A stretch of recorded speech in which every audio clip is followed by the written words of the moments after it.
Assalamualaikum warahmatullahi wabarakatuh. Perkenalkan, nama saya Adriani Dwi Pratiwi, NIM 1862070725204, Program Studi Manajemen Pendidikan Islam, Fakultas Tarbiyah dan Ilmu Keguruan.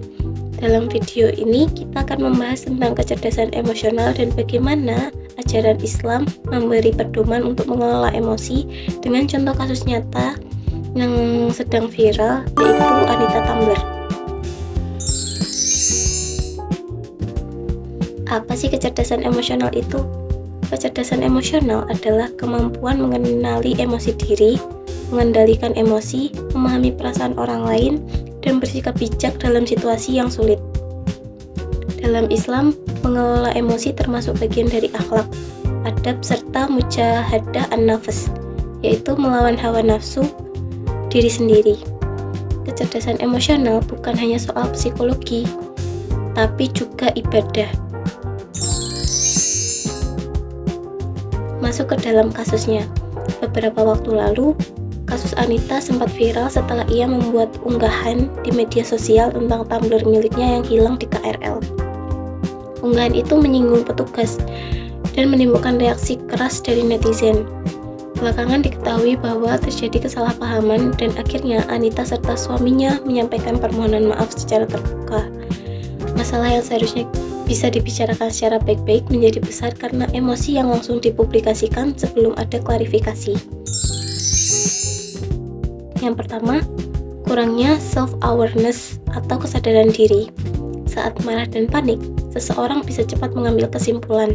Tidak ada refleksi seperti, apakah aku benar-benar ingat menaruh tumbler itu? Apakah petugas salah? Yang kedua, kurangnya pengendalian emosi.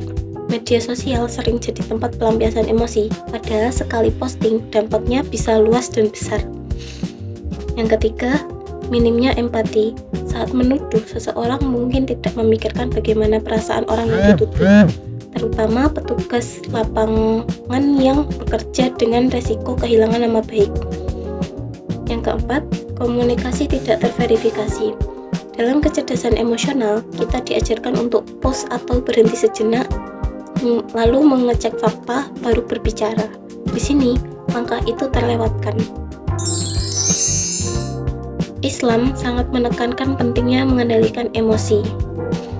Rasulullah SAW bersabda, orang kuat bukanlah yang menang dalam bergulat, tetapi orang yang mampu menahan amarahnya. Lalu Allah berfirman dalam Quran Surat Ali Imran ayat 134, dan orang-orang yang menahan amarahnya dan memaafkan kesalahan orang lain. Dua dalil ini menunjukkan bahwa menahan emosi adalah bagian dari kekuatan dan akhlak mulia. Cara mengatasinya menurut Islam, yang pertama, tahan emosi sebelum bicara. Melatih diri untuk diam beberapa detik ketika marah, dan jangan langsung memposting apapun karena media sosial itu bersifat permanen. Yang kedua, klarifikasi masalah secara baik. Menemui petugas, menanyakan dengan sopan, dan mencari solusinya bersama. Islam mengajarkan tabayun, yaitu mencari kebenaran sebelum menuduh. Yang ketiga, menggunakan adab dalam komunikasi. Kata-kata yang baik bisa menyelesaikan masalah kecil tanpa membuat konflik yang besar. Yang keempat, melatih empati. Tanyakan pada diri sendiri, kalau aku jadi dia, bagaimana perasaanku kalau dituduh?